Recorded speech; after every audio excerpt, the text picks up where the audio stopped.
Driver ng kotseng tumama sa lalaking tumalon mula sa LRT-1, pinalaya at hindi na iyahabla. He is not pursuing criminal complaint against the suspect. So wala pong inquest na nangyari. Sir, I have only one vice president and my date tonight. Mali your choice, no?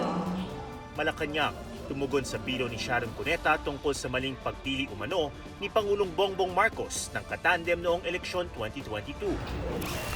At tingin ng 40 Pinoy sa SWS survey, deserve ang second chance kahit naloko sa pag-ibig.